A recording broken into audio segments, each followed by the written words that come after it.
Game 1 of the Eastern Conference Finals, Knicks and Pacers. That was something, and that's where we're going to start today. What a finish. Yeah, not just the game itself, although let's talk about the game, but I'm going to apply it to the Celtics as well. But either way, Anthony, what were your impressions watching that game last night? Well, so to me, again, it was the finish. It was the end of the game. And when I say the finish, let me talk about Indiana in particular. And the thing that struck me as I was watching the game in real time was the timeouts, how they looked after timeouts. They came out 3 different times and got buckets. One was that curl with Neesmith off the dribble on the left elbow. He made that. The dunk to Toppin or by Toppin, and then there were a couple of free throws in there as well that Neesmith got. So, they got points every time. Every time they came out of a timeout, they needed a bucket. Indiana got points. They had a clear play. They were in sync. They operated as a team. And there was even one that was not after a timeout. You remember the pass from Halliburton and Nembhard underneath the bucket? In overtime. Yeah, tremendous. Oh, wait a minute. You mean they actually cut to the basket? Correct. No. Correct. That's not a very efficient play. So, again, they took twos. They had guys cutting to the basket. If there was a defensive breakdown, they exploited it. So you're still scratching the Celtics edge. Yes. It was impossible not to feel that way watching the game. Because, again,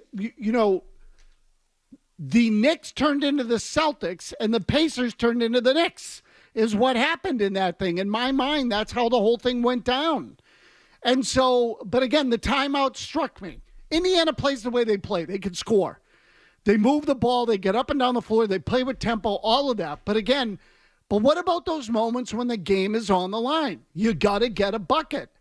Carlisle can coach his ass off. Carlisle's a good coach, and he's probably better than Thibodeau based on what I saw last night. 617-779-0985. We're going to start with the hoops. You can call us on whatever you want. Thoughts on the game last night, thoughts on the Celtics and their place where they are right now. And I am right with Mazz. How can you watch that game and not apply it to what you have here?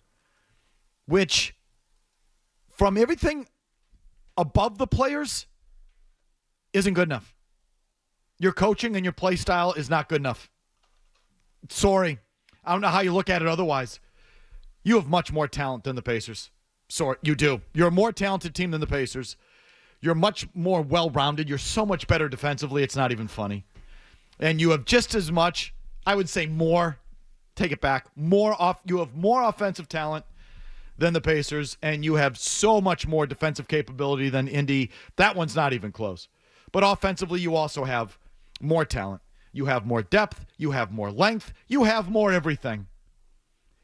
And the Pacers can go in there and do that, and you go just in the opposite direction. How do you not apply the two? The timeouts is a good one. I didn't even put that on my list. Here's my list. Pacers shot only 37 threes. And I say only because when you go into games shooting 60 and try to get to 50, and I think you average 47 in the series against the Knicks, the Indy shot only 37 threes, and it was overtime. Right. Okay, so they shot 35 in regulation, yet still scored 138 points, 125 in regulation. How is that possible? How do you score so many points without just standing at the line and chucking it? Interesting. Something else I didn't see in this game last night. How come they weren't sending Mitchell Robinson to the free throw line? How come we didn't hack a Robinson? Isn't that what the numbers and the play? Isn't that what that is supposed to be? A waste of time on their back. Because it's pointless. Why are you wasting your time obsessing about Mitchell effing Robinson? Just play it out. So wait a minute. You mean Rick Carlisle looked at the numbers? Or was given the numbers? Or didn't even bother with the numbers?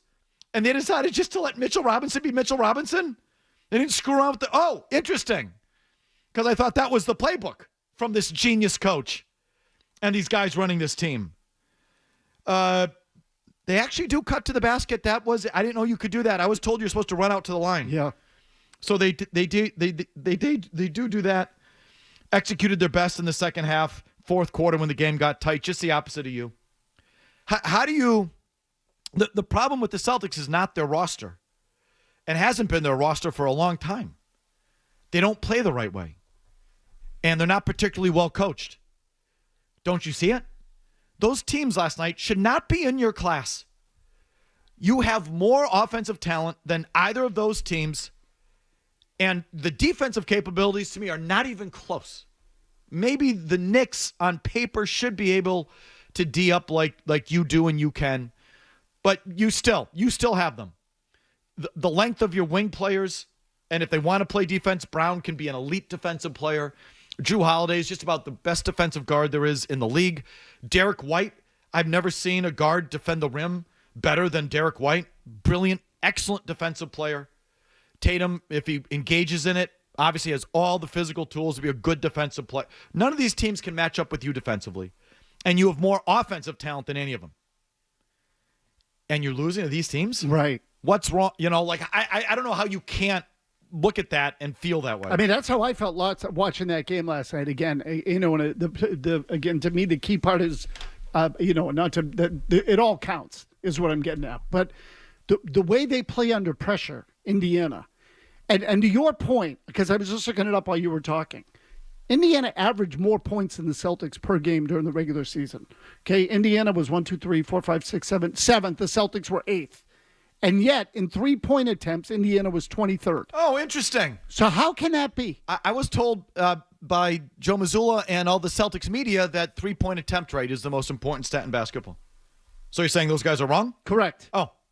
So, and what the Celtics have effectively done, to me, is they've made themselves one-dimensional, and they've become easy to guard as a result of it.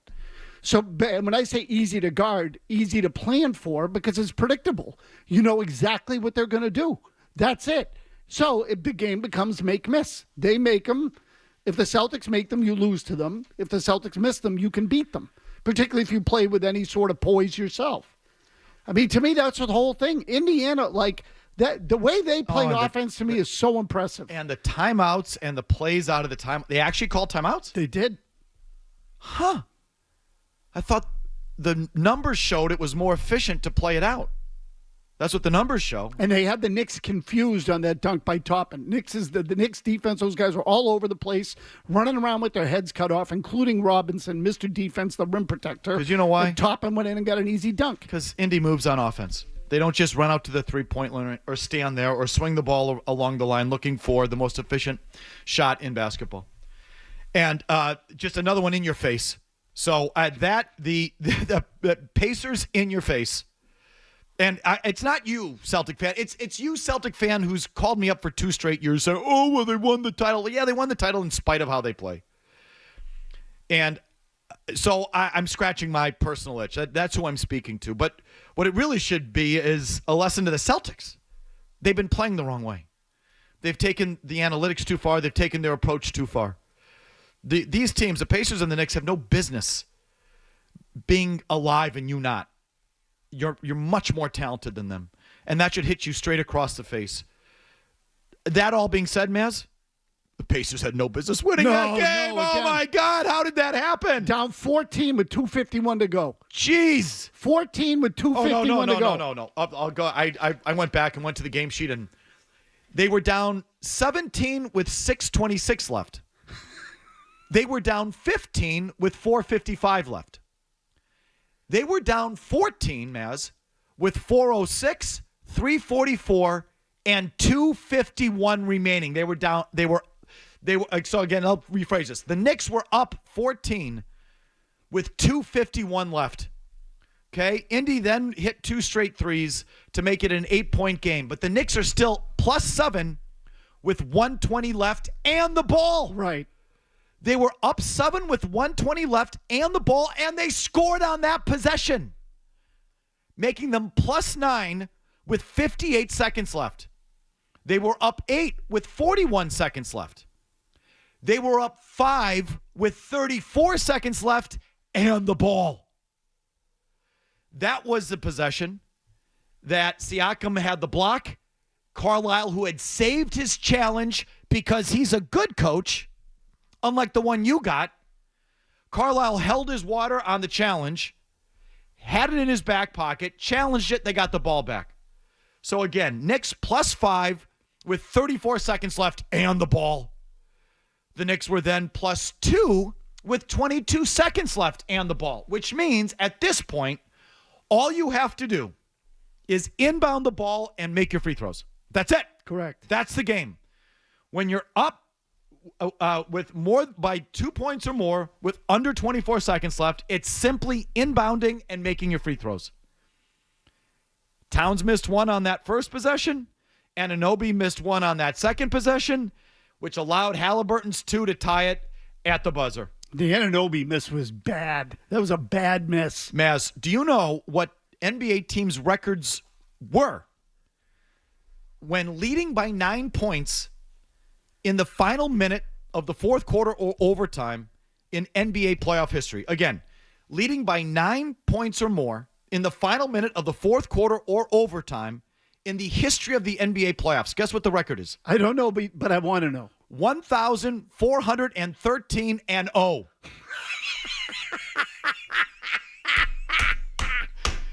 That is awesome. It's now 1,414-1. I'm sorry, 1,413-1.